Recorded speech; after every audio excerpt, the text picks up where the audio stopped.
Hello students, हमने हमारी पिछली वीडियो के अंदर पढ़ा था, कौन सा टॉपिक डिस्कस किया था हमने? Electric field and electric field intensity and it's measurement. ये दोनों टॉपिक हमने डिस्कस किए थे। आज जो टॉपिक हम डिस्कस करने जा रहे हैं वो हमारा टॉपिक क्या है? Electric field lines. Electric field lines. अब यहाँ पे इसके अंदर हमें इलेक्ट्रिक फील्ड का मतलब तो हम पिछली क्लास में पढ़ चुके हैं कि इलेक्ट्रिक फील्ड किसको रिप्रेजेंट कर रहा है? किसी भी चार्ज के अराउंड स्पेस को जहां तक वो किसी दूसरे चार्ज के ऊपर क्या लगाएगा? फोर्स लगाएगा, कूलम्बिक फोर्स ऑफ इंटरएक्शन। तो उस स्पेस को हमने क्या पढ़ा था? Electric field. यहाँ पे जो वर्ड है इलेक्ट्रिक फील्ड लाइंस, ये किसको रिप्रेजेंट कर रहा है? अब फिजिक्स के अंदर देखो हमें क्या पढ़ा हुआ है हमने कि हम किसी भी चीज को रिप्रेजेंट करते हैं किसकी हेल्प से? Either with the help of graph, या फिर किसी भी चीज को हमें समझना हो तो हम क्या ड्रॉ करते हैं? उसकी पिक्चर्स, या क्या करते हैं हम बोलते हैं तो उस चीज को अंडरस्टैंड करने के लिए। सिमिलरली इलेक्ट्रिक फील्ड को अगर हमें रिप्रेजेंट करना हो, दैट इज पिक्टोरियल रिप्रेजेंटेशन किसका? इलेक्ट्रिक फील्ड का, उसको हम क्या बोलते हैं? Electric field lines. For example क्या है? जैसे मैं यहाँ पे वर्ड लिख रही हूँ एप्पल। अब ये जो मैंने बोर्ड पे लिखा एप्पल, ये एप्पल नहीं है, लेकिन जो ये मैंने यहाँ पे लिखा हुआ है इसकी वजह से हम किसी ऑब्जेक्ट को जिसका हमें पता है उसको समझ पा रहे हैं, किसको? एप्पल को। तो यहाँ पे हमने क्या किया? राइटिंग की हेल्प से किसी भी ऑब्जेक्ट की पहचान की, किसी भी चीज को समझा, तो वो क्या है हमारे पास? इसकी रिप्रेजेंटेशन किसकी? एप्पल की। लेकिन अगर हमें इलेक्ट्रिक फील्ड लाइन को पिक्टोरियल रिप्रेजेंटेशन करना हो तो उसकी जो वो रिप्रेजेंटेशन होगी, पिक्टोरियल रिप्रेजेंटेशन, उसी को हम क्या बोलते हैं? Electric field lines. तो हमारे पास क्या होगा? पिक्टोरियल रिप्रेजेंटेशन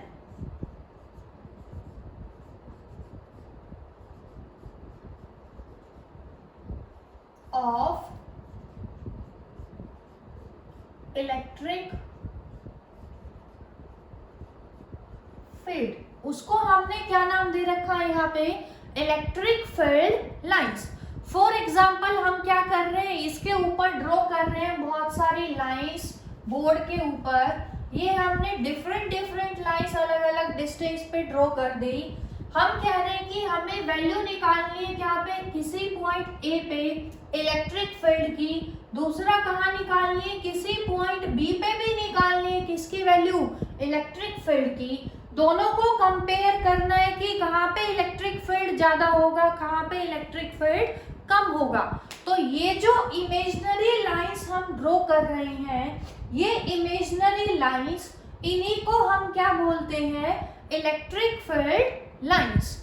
सिमिलरली ये जो है हमारे पास इलेक्ट्रिक फील्ड लाइंस, इनकी क्या है हमारे पास? डिफरेंट प्रॉपर्टीज, जो हम डिस्कस करेंगे अपने नेक्स्ट टॉपिक में। तो इलेक्ट्रिक फील्ड लाइंस की एक तो रिप्रेजेंटेशन क्या है हमारे पास कि pictorial representation of electric field को ही हम क्या बोल रहे हैं? Electric field lines. या फिर क्या है हमारे पास? Imaginary lines.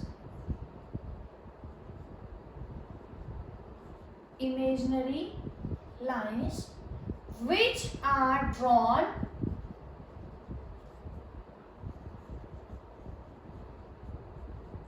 to find or represent the electric field at any point are called electric field lines, उन इमेजिनरी लाइंस को जो किसको रिप्रेजेंट कर रही है, इलेक्ट्रिक फील्ड को किसी पॉइंट पे या क्या रिप्रेजेंट कर रहे हैं, उसकी वैल्यू हम कैलकुलेट कर पा रहे हैं कि कहाँ पे ज्यादा है कहाँ पे कम है या किस पॉइंट पे कितनी है, तो उन इमेजिनरी लाइंस को ही हम क्या बोलते हैं, इलेक्ट्रिक फील्ड लाइंस। अब यहाँ पे हमारा नेक्स्ट टॉपिक आता है properties of electric field lines. Properties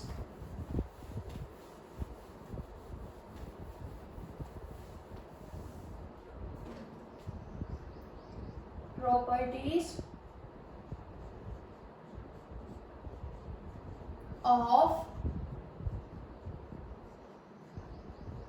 electric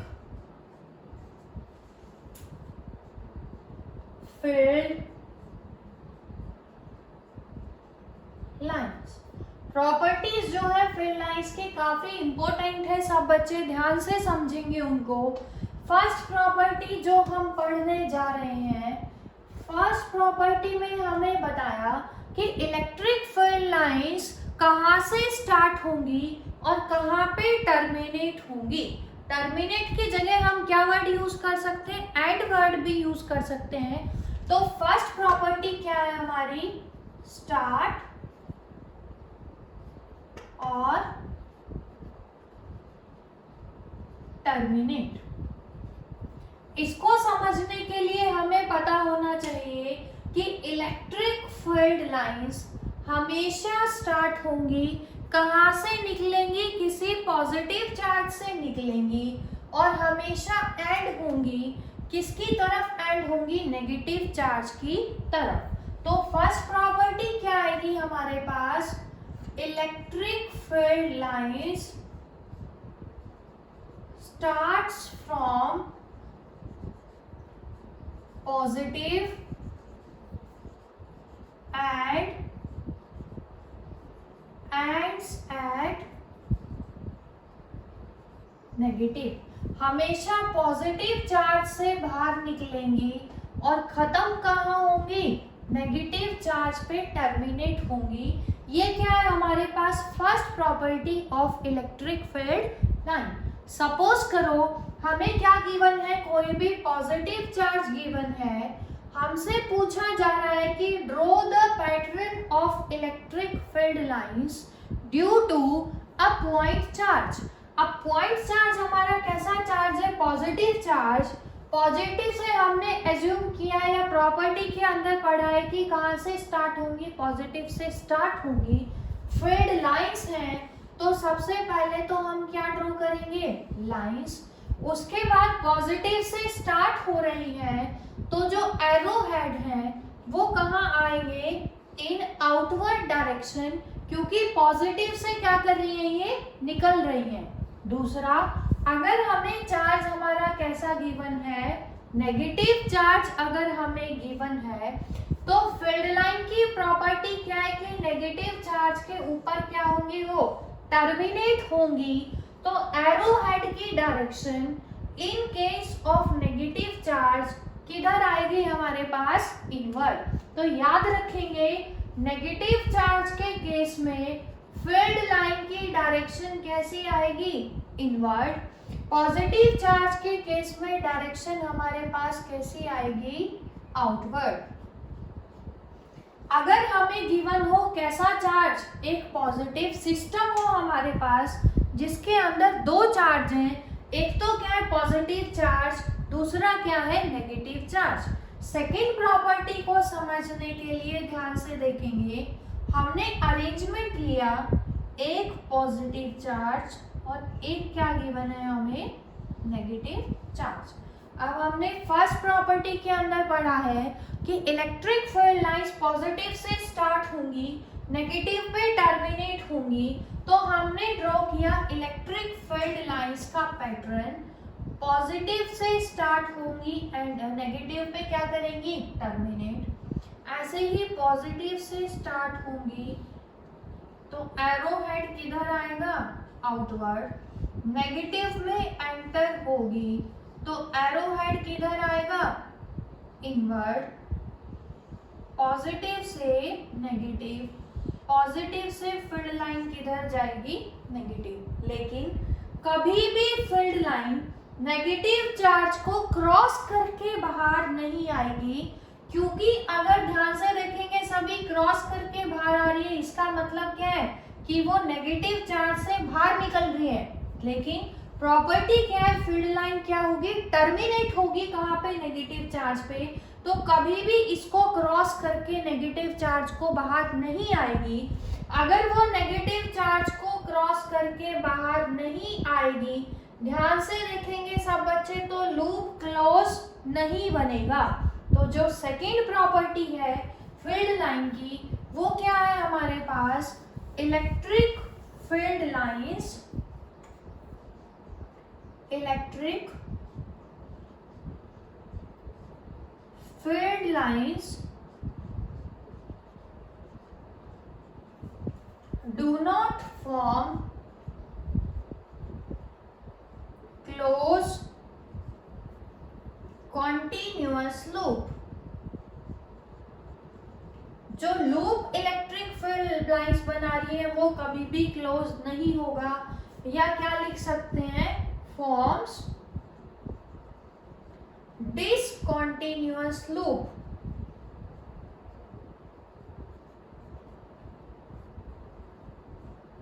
ये थी हमारे पास फील्ड लाइन की सेकेंड प्रॉपर्टी। अब हम पढ़ने जा रहे हैं third property of electric field lines. Third property को समझने के लिए हमने फिर से क्या ले लिया, एक अरेंजमेंट। किसका अरेंजमेंट ले रहे हैं, एक पॉजिटिव चार्ज का, दूसरा क्या ले रहे हैं हम, नेगेटिव चार्ज का अरेंजमेंट। तो इसी डायग्राम को यूज करते हुए एक्सप्लेन करेंगे किसको, थर्ड प्रॉपर्टी को एक्सप्लेन करने जा रहे हैं। थर्ड प्रॉपर्टी क्या है हमारे पास कि अगर हमें किसी चार्ज के ऊपर फोर्स निकालना है, सपोज करो हमारे पास चार्ज लिया है हमने कोई भी Q, उसको इस पॉइंट पे हमने रख दिया, हमें क्या निकालना है, इसके ऊपर फोर्स। हमें इलेक्ट्रिक फील्ड लाइन की डायरेक्शन पता है, कहाँ है, पॉजिटिव से नेगेटिव। तो हम क्या करेंगे, उस पॉइंट पे क्या ड्रॉ करेंगे, टेंजेंट। जिस पॉइंट के ऊपर क्या रखा होगा हमारे पास, चार्ज। जैसे ही हम उस पॉइंट पे टेंजेंट ड्रॉ करेंगे, वो टेंजेंट हमें किसकी डायरेक्शन देगा, इलेक्ट्रिक फील्ड की डायरेक्शन देगा। अगर इलेक्ट्रिक फील्ड हमें पता है तो फोर्स का फॉर्मूला हमने पढ़ा था Q into E। Electric field का हमने पढ़ा था F अपॉन Q, तो वहां से हमने फोर्स निकाल लिया F is equal to Q into E। तो अगर हम टेंजेंट को ड्रॉ करके उस पॉइंट पे इलेक्ट्रिक फील्ड की डायरेक्शन निकाल लें, तो उससे हमें क्या पता चल जाएगा, उस पॉइंट पे direction of the force. Similarly assume करेंगे हम कि ये क्या है हमारे पास, अब जो चार्ज हमने लिया है वो किधर है, यहाँ रखा है। अब ध्यान से देखो, पॉजिटिव पॉजिटिव तो रिपेल कर रहा था, अब ये चार्ज पॉजिटिव, ये कैसा है, नेगेटिव। तो इस पॉइंट पे जो टेंजेंट ड्रॉ करेंगे उसकी डायरेक्शन किधर आएगी, इनवर्ड डायरेक्शन आएगी, क्योंकि फील्ड लाइन टर्मिनेट होती है कहाँ पे, नेगेटिव चार्ज के ऊपर। तो यहाँ पे हमें E की डायरेक्शन पता चलेगी, तो फिर फोर्स की डायरेक्शन भी क्या होगी, same as that of E। तो हमने क्या पढ़ा थर्ड प्रॉपर्टी के अंदर कि अगर हमें किसी पॉइंट पे इलेक्ट्रिक फील्ड की डायरेक्शन निकालनी हो तो वो किससे पता चलेगी, उस पॉइंट पे क्या ड्रॉ करेंगे, टेंजेंट। तो थर्ड प्रॉपर्टी क्या है हमारे पास, tangent at any point gives the direction of electric field at that point. उस पॉइंट पे हमें किसकी डायरेक्शन पता चल जाएगी, इलेक्ट्रिक फील्ड की। इलेक्ट्रिक फील्ड की डायरेक्शन हमें पता चल जाएगी तो उसी से किसकी डायरेक्शन निकाल लेंगे, फोर्स की, क्योंकि हमने पढ़ा था जो फोर्स की डायरेक्शन होती है वही किसकी डायरेक्शन होती है, ई, तो दोनों किधर एक्ट करेंगे, सेम डायरेक्शन के अंदर। अब नेक्स्ट प्रॉपर्टी जो हम पढ़ने जा रहे हैं उसको समझने के लिए देखो क्या है हमारे पास, हमने पढ़ा फील्ड लाइन पॉजिटिव से चली, नेगेटिव में क्या कर रही है, एंटर। अब ध्यान से देखेंगे सभी, अगर हमें कोई अरेंजमेंट ऐसा गिवन हो कि दो फील्ड लाइन है वो ऐसे जा रही है, या फिर क्या दे रखा है, दो फील्ड लाइन दे रखी है हमें ऐसे ट्रेवल जा रही है, इनका मतलब क्या है कि हमारे पास इलेक्ट्रिक फील्ड लाइन दोनों अरेंजमेंट जो हमें गिवन है दोनों के अंदर क्या कर रही है, इंटरसेक्ट। तो यहाँ से हम प्रूव करने जा रहे हैं कि कभी भी दो इलेक्ट्रिक फील्ड लाइन एक दूसरे के साथ इंटरसेक्ट नहीं करती। इसको समझने के लिए क्या करेंगे, देखो हमने पढ़ा था कि किसी भी पॉइंट पे टेंजेंट ड्रॉ करेंगे उससे क्या पता चलेगा हमें, इलेक्ट्रिक फील्ड। इलेक्ट्रिक फील्ड अगर पता चलेगा तो उससे क्या कैलकुलेट करेंगे, फोर्स। अब देखो इस फील्ड लाइन के ऊपर जब टेंजेंट ड्रॉ करोगे तो डायरेक्शन इलेक्ट्रिक फील्ड की क्या आएगी हमारे पास, इधर। ई अगर इधर जा रहा है तो फोर्स भी किधर जाएगा, इसी डायरेक्शन में। सिमिलरली जब यहाँ पे टेंजेंट ड्रॉ करेंगे तो ई और एफ की डायरेक्शन किधर एक्ट करेगी, इस तरफ। लेकिन नेचर के अंदर कभी भी ऐसा नहीं होता कि सिंगल पार्टिकल पे एक ही टाइम पे दो फोर्स डिफरेंट डायरेक्शन में एक्ट करें। फोर्स की डायरेक्शन एक पॉइंट पे क्या होगी, सेम होगी, इसलिए कभी भी दो फील्ड लाइन इंटरसेक्ट नहीं करेंगी। सिमिलरली यहाँ पे भी देखो ई की डायरेक्शन कितनी आएंगी हमारे पास, दो। सिंगल पॉइंट पे दो इलेक्ट्रिक फील्ड लाइन नहीं हो सकती, इलेक्ट्रिक फील्ड लाइन की डायरेक्शन एक ही होती है, कहाँ से, पॉजिटिव से नेगेटिव पे। या फिर हम क्या कह सकते हैं कि सिंगल पॉइंट पे एक ही पार्टिकल पे फोर्स की डायरेक्शन दो नहीं हो सकती, इसलिए वो दोनों कभी भी इंटरसेक्ट नहीं करेंगी। तो यहाँ पे क्या आएगा, no two field lines can intersect each other because at the point of interaction जहां पे दोनों इंटरसेक्ट करेंगी we can draw two tangents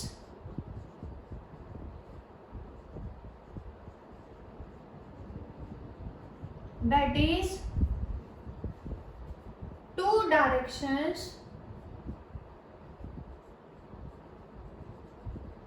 of किसकी आएंगी, दो डायरेक्शन इलेक्ट्रिक फील्ड की एट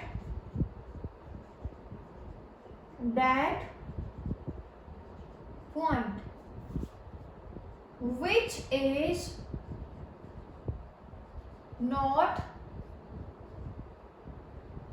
possible। एक पॉइंट पे दो इलेक्ट्रिक फील्ड की डायरेक्शन नहीं हो सकती, इसलिए दो फील्ड लाइन कभी भी इंटरसेक्ट नहीं करेंगी। अब नेक्स्ट प्रॉपर्टी हम पढ़ने जा रहे हैं कि जो फील्ड लाइन होंगी वो हमेशा होंगी always normal to the surface of the conductor. इसको समझने के लिए देखो क्या करेंगे, फिफ्थ प्रॉपर्टी हम पढ़ने जा रहे हैं। सपोज करो हमारे पास क्या है, एक पॉजिटिव चार्ज हमें गिवन है। पॉजिटिव चार्ज की वजह से जो डिस्ट्रीब्यूशन होगा वो कैसा होगा, फील्ड का, स्फेरिकल। सिंगल चार्ज की वजह से अब ध्यान से देखेंगे, यहाँ पे रेडियस क्या है इसका, r, जो कि क्या रहेगा, कांस्टेंट। इसका चार्ज हमने ले लिया +q। अब हम कह रहे हैं कि हम इसके सरफेस के ऊपर एक और चार्ज रख देते हैं, कितना, स्मॉल q।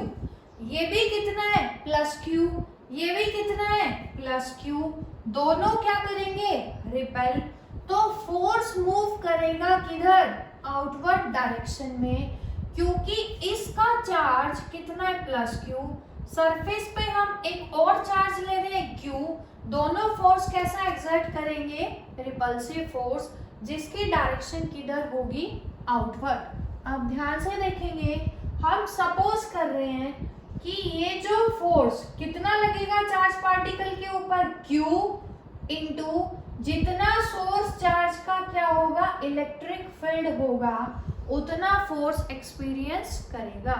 अब हम सपोज कर रहे हैं कि हमारे पास जो चार्ज है वो इलेक्ट्रिक फील्ड में मूव कर रहा है by making an angle theta with the horizontal. ये हमने एज्यूम किया कि अगर चार्ज पार्टिकल थीटा एंगल के साथ रिपेल होकर आउटवर्ड मूव करेगा, तो सब ध्यान से देखेंगे, थीटा को रिजॉल्व करेंगे क्यूई को दो कंपोनेंट में।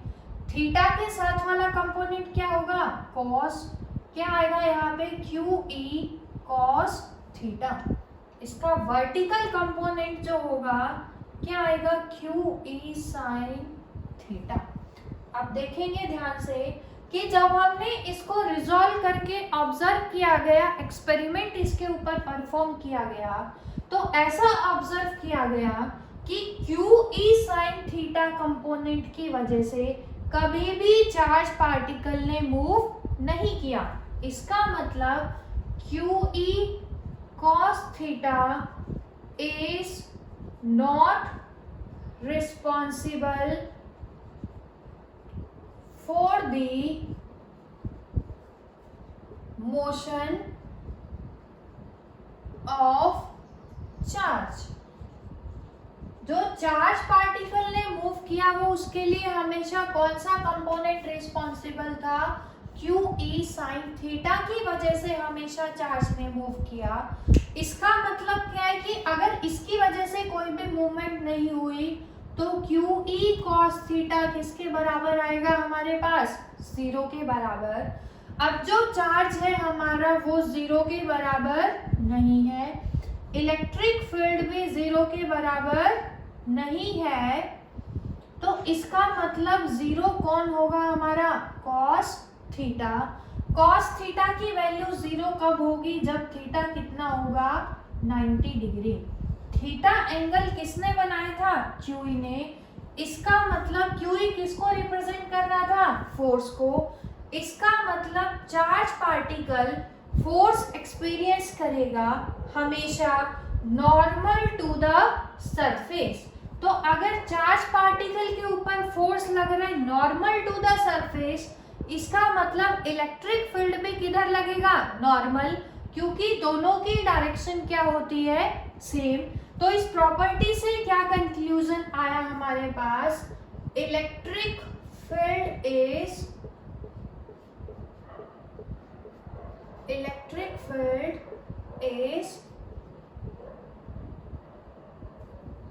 यहां से हमने निकाला electric field is always normal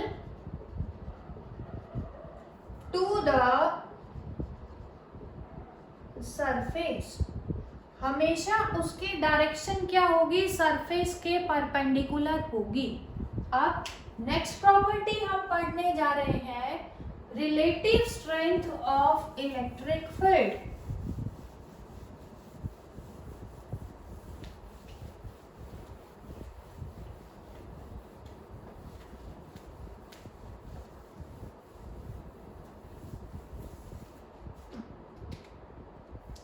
six property पढ़ रहे हैं, relative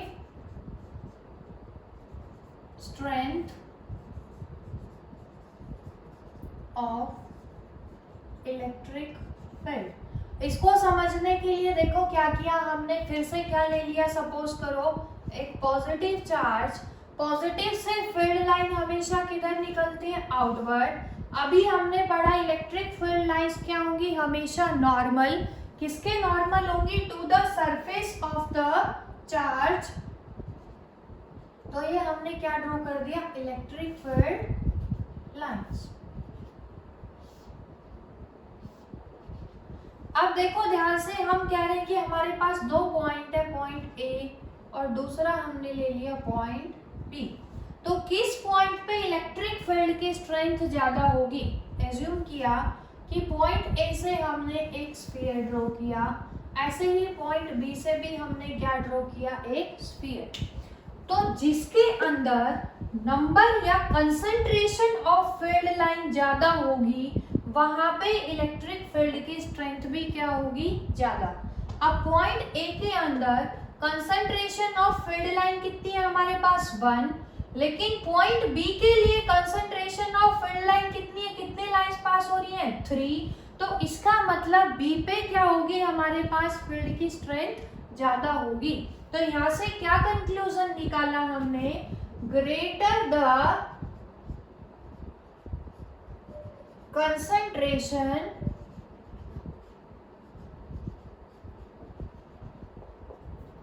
more will be the strength of electric field। दूसरा नेक्स्ट प्रॉपर्टी है हमारे पास 7th प्रॉपर्टी। अगर हमें क्या है? इलेक्ट्रिक फील्ड लाइंस ड्रॉ करनी है दो चार्जेस के लिए, लेकिन दोनों चार्ज क्या है हमारे पास? इक्वल। अब इसको समझने के लिए ध्यान से देखेंगे सब। फर्स्ट चार्ज क्या है हमारा? Q, दूसरा चार्ज भी क्या है हमारा? Q। हमें पता है लाइक चार्ज क्या करते हैं? रिपेल। फील्ड लाइन की क्या प्रॉपर्टी होती है कि पॉजिटिव से फील्ड लाइन कहाँ निकलेंगी? आउटवर्ड।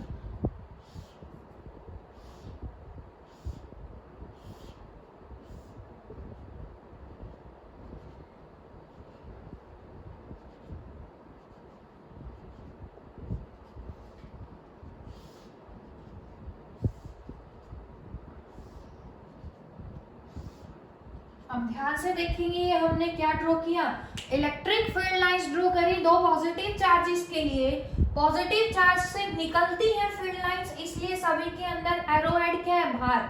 लेकिन ध्यान से देखेंगे सब, यहाँ पे फील्ड लाइन क्या कर रही है? इंटरसेक्ट। यहाँ पे भी फील्ड लाइन क्या कर रही है? इंटरसेक्ट। हमने पिछली प्रॉपर्टी में पढ़ा था, थर्ड प्रॉपर्टी में, कि दो फील्ड लाइन कभी भी इंटरसेक्ट नहीं करेंगी। तो देखो क्या होगा, सपोज करो हमारे पास ये क्या है? पॉजिटिव चार्ज, ये भी क्या है? Positive charge. तो ये जो फिंगर से किसको रिप्रेजेंट कर रही है? फील्ड लाइंस को।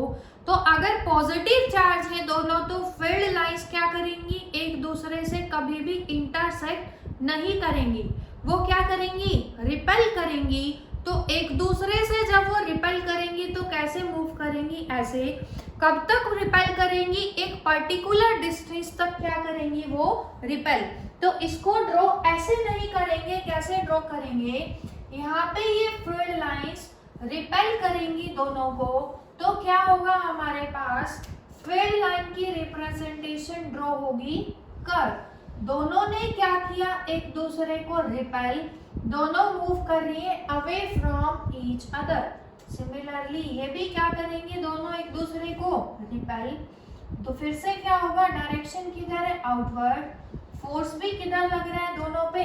आउटवर्ड। अब ये जो रीजन है कि दोनों फील्ड लाइन रिपेल कर रही हैं, इस रीजन के अंदर इलेक्ट्रिक फील्ड की वैल्यू कितनी होगी? 0।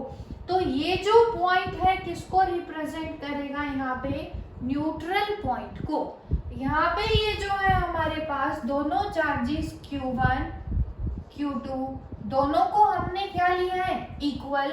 किसके बराबर ले लिया? Q के बराबर। तो हमेशा जो न्यूट्रल पॉइंट होगा वो कहाँ पे लाई करेगा? At the mid point. किसके मिड पॉइंट पे? Between the two charges. अब नेक्स्ट प्रॉपर्टी आती है हमारे पास कि अगर दो चार्जेस का जो अरेंजमेंट है उनका मैग्नीट्यूड क्या है? अनइक्वल, लेकिन साइन क्या है दोनों के? पॉजिटिव। अब ध्यान से देखेंगे, पहला चार्ज भी क्या है? पॉजिटिव। सपोज करो कितना है हमारा? 2Q। दूसरा चार्ज भी क्या है? पॉजिटिव। इसका चार्ज हमने ले लिया कितना? Q। अब हमें पता है जो चार्ज जितना स्ट्रॉन्ग होगा उसका फील्ड भी उतना ही स्ट्रॉन्ग होगा। कौन सा फील्ड? Electric field. इसका मतलब जिस चार्ज का मैग्नीट्यूड ज्यादा होगा उसकी फील्ड लाइन ज्यादा डिस्टेंस कवर करेंगी as compare to charge of smaller magnitude. तो इसका मतलब क्या होगा? फील्ड लाइन देखो फिर से क्या होगी? पॉजिटिव से निकलेंगी। ये क्या आ गई हमारी फिर से आउटवर्ड। सिमिलरली क्यू भी कैसा चार्ज है? पॉजिटिव। तो फील्ड लाइन फिर से किधर होंगी? आउटवर्ड। ये भी किसको रिप्रेजेंट कर रहा है? आउटवर्ड को। लेकिन इस चार्ज का मैग्नीट्यूड ज्यादा है तो इसकी वजह से जो फील्ड लाइन होंगी वो क्या करेंगी? ज्यादा डिस्टेंस कवर करेंगी as compare to plus Q charge of smaller magnitude. फिर से इंटरसेक्ट तो करेंगी नहीं, दोनों क्या करेंगी? एक दूसरे को रिपेल करेंगी। तो न्यूट्रल पॉइंट इस केस में क्या होगा? शिफ्ट करेगा। कहाँ पे शिफ्ट करेगा? उस चार्ज की तरफ जिसका मैग्नीट्यूड क्या है हमारे पास? स्मॉल। तो याद रखेंगे अगर दो चार्ज हमें गिवन है, सपोज करो Q1 और Q2, Q1 क्या है यहाँ पे? ग्रेटर देन Q2, तो न्यूट्रल पॉइंट हमेशा लाई करेगा। कहाँ पे लाई करेगा? Close to smaller charge, smaller charge. तो इस पॉइंट से फिर से क्या ड्रॉ करेंगे? एक्सिस। ये पॉइंट क्या हो गया हमारे पास? Neutral point. उसके बाद आती है हमारे पास कि ये हमारे पास दोनों पॉजिटिव चार्ज थे। ये कैसे थे? दोनों पॉजिटिव इक्वल थे। ये क्या थे? दोनों अनइक्वल। अब बात आती है कि अगर दोनों चार्ज कैसे हो हमारे पास? अपोजिट होंगे। तो जब अपोजिट होंगे तो देखो कैसे ड्रॉ करेंगे फील्ड लाइन के पैटर्न को कि एक चार्ज हमारे पास है पॉजिटिव, दूसरा चार्ज है हमारे पास नेगेटिव। तो 9th हम ड्रॉ कर रहे हैं प्रॉपर्टी पॉजिटिव नेगेटिव। हमें पता है पॉजिटिव से निकलती है फील्ड लाइंस, एरो फिर से किधर आएगा? आउटवर्ड। नेगेटिव में एंटर करती है, एरो किधर आएगा? अंदर की तरफ। पॉजिटिव से नेगेटिव। अब यहाँ से देखो नॉर्मली निकलेगी हमारे पास फील्ड लाइन, इधर भी क्या होगी? Normal to the surface. दोनों बीच में ज्वाइन होंगी किससे? एक स्मूथ कर्व से। ऐसे इस पॉइंट से फील्ड लाइन निकलेगी। क्या प्रॉपर्टी थी? Always perpendicular to the surface. तो परपेंडिकुलर निकलेगी और ऐसे एक स्मूथ कर्व बना के ज्वाइन करेगी किसको? नेगेटिव चार्ज को। तो ये हमने पढ़ी हमारे पास properties of electric field lines. अब नेक्स्ट टॉपिक हम पढ़ने जा रहे हैं हमारा इलेक्ट्रिक डाइपोल।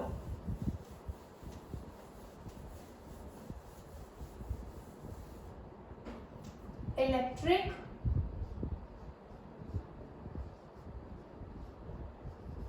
डाइपोल।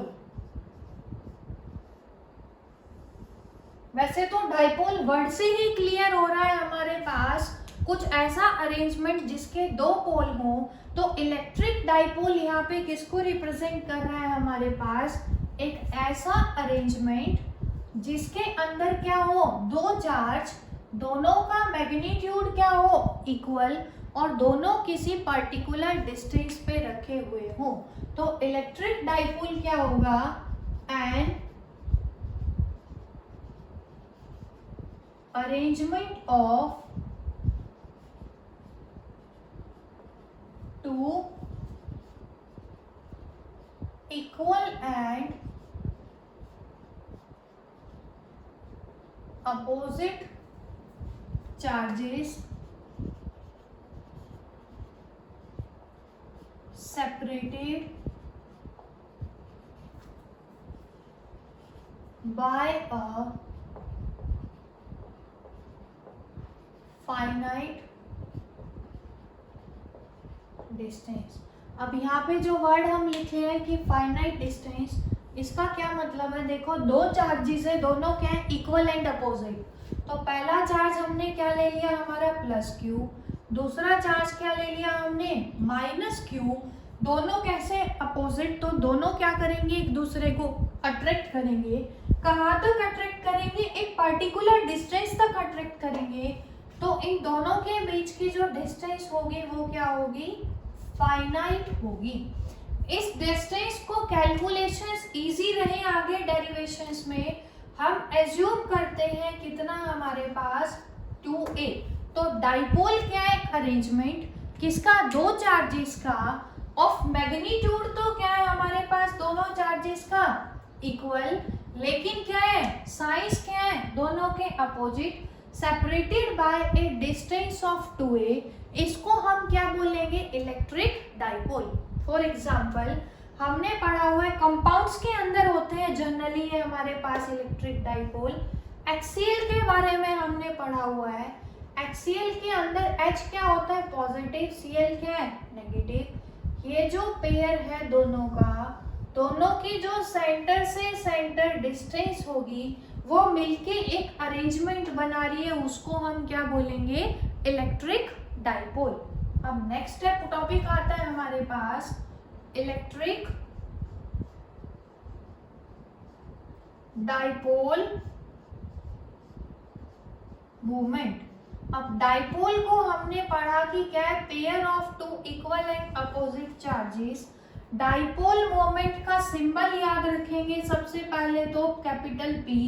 कैसी क्वांटिटी है, एक वेक्टर क्वांटिटी। इसको समझने के लिए लेंगे हम कि हमारे पास क्या है, फिर से कोई इलेक्ट्रिक डाइपोल जिसपे क्या है, पहला चार्ज नेगेटिव -q, दूसरा चार्ज क्या है हमारे पास +q। हम सपोज कर रहे हैं कि इसको हमने कहाँ रख दिया, डाइपोल को किसी फील्ड के अंदर रख दिया। तो ये जो है किसको रिप्रेजेंट कर रहा है, इलेक्ट्रिक फील्ड लाइंस को। इलेक्ट्रिक फील्ड लाइंस की हमने क्या प्रॉपर्टी पढ़ी हुई है, कहाँ से ट्रेवल करते हैं, फ्रॉम पॉजिटिव टू नेगेटिव। अब इलेक्ट्रिक फील्ड लाइंस यहाँ से ट्रेवल कर रही है, कहाँ से, ऊपर से। इसका मतलब यहाँ पे कौन सा चार्ज है, पॉजिटिव। कहाँ पे ट्रेवल कर रही है, डाउनवर्ड में। इसका मतलब यहाँ पे कैसा चार्ज है हमारे पास, नेगेटिव। अब देखो ध्यान से, डाइपोल के अंदर दो एंड है, एक पे चार्ज कैसा है -q, दूसरे पे चार्ज कैसा है +q। अब ये जो +q है इस पे फोर्स लगाएगा कौन, ये। इस पे जब फोर्स लगेगा तो ये मूव करेगा किधर, अब देखो ऊपर से तो क्या होगा, ये रिपेल, क्योंकि क्या है लाइक, नीचे की तरफ अट्रैक्ट होगा तो फोर्स लगेगा नीचे कितना, F = Q into electric field की स्ट्रेंथ हम ले लेते हैं यहाँ पे कितनी, E। सिमिलरली यहाँ पे फोर्स लगेगा नेगेटिव नेगेटिव रिपेल, ऊपर की तरफ अट्रैक्ट होगा, F = कितना लगेगा, -q × E। 11th क्लास में हमने पढ़ा हुआ है किसी ऑब्जेक्ट के ऊपर दो फोर्स लग रहे हैं तो वो मिलके क्या बनाएंगे, कपल ऑफ फोर्स, और उसकी वजह से क्या करता है, वो रोटेट करेगा। तो इसका मतलब डाइपोल भी क्या करेगा, यहाँ पे रोटेट करेगा। जो डाइपोल मोमेंट है यहाँ पे वो किसको बता रही है, स्ट्रेंथ बता रही है किसकी, इलेक्ट्रिक डाइपोल की। तो इलेक्ट्रिक डाइपोल मोमेंट का मतलब क्या है, it is defined as the strength of electric dipole कब, when placed in uniform electric field. जब डाइपोल को हम रखेंगे यूनिफॉर्म इलेक्ट्रिक फील्ड में तो उसकी जो स्ट्रेंथ होगी उसको क्या बोलेंगे, इलेक्ट्रिक डाइपोल मोमेंट। हमेशा याद रखेंगे डाइपोल के अंदर लेफ्ट एंड पे जो चार्ज होगा उसको हमेशा क्या लेंगे, नेगेटिव। राइट एंड पे जो चार्ज होगा उसको क्या लेंगे, पॉजिटिव। इलेक्ट्रिक फील्ड की डायरेक्शन क्या पढ़ी थी हमने, पॉजिटिव से नेगेटिव। डाइपोल मोमेंट की डायरेक्शन याद रखेंगे, direction of dipole moment is from negative to positive. Dipole moment की डायरेक्शन हमेशा क्या लेंगे, नेगेटिव से पॉजिटिव पे लेंगे। अब इसके पास मैग्नीट्यूड भी है और डायरेक्शन भी है, इसका मतलब इलेक्ट्रिक डाइपोल मोमेंट कैसी क्वांटिटी है हमारे पास, vector quantity, and it is calculated by, dipole moment को कैसे कैलकुलेट करेंगे, magnitude of either charge. Minus q का मैग्नीट्यूड लोगे कितना आएगा, प्लस क्यू, या फिर क्या ले लो, प्लस क्यू का मैग्नीट्यूड लोगे क्या आएगा, वो भी plus q, multiplied by the distance. Distance dipole के दोनों एंड के बीच में कितना लिया है हमने, 2a, वो क्या बताएगा हमें, डाइपोल की स्ट्रेंथ। तो क्या आएगा, P is equal to magnitude of either charge, इनमें से किसी भी चार्ज का magnitude multiplied by distance between them. तो यहाँ से दूसरी डेफिनेशन आ गई डाइपोल मोमेंट की, क्या आई है, product of magnitude of either charge with distance between the ends of dipole, उसको भी हम क्या बोलेंगे, इलेक्ट्रिक डाइपोल मोमेंट। अब ध्यान से देखेंगे, इसकी अगर हमें SI यूनिट निकालनी हो तो चार्ज की यूनिट क्या पढ़ी हुई है हमने, कूलम, डिस्टेंस की यूनिट क्या होती है, मीटर, तो डाइपोल मोमेंट की यूनिट क्या आ गई हमारे पास, कूलम मीटर, ये क्या आ गई हमारे पास, इसकी SI यूनिट। डायरेक्शन याद रखेंगे इसकी क्या थी, फ्रॉम नेगेटिव टू पॉजिटिव। हमेशा नेगेटिव चार्ज को डाइपोल में कहाँ रखेंगे, लेफ्ट हैंड पे, पॉजिटिव को कहाँ पे रखेंगे, राइट हैंड पे। इससे आगे वाले जो टॉपिक है वो हम अपनी नेक्स्ट वीडियो में डिस्कस करेंगे। Thank you very much.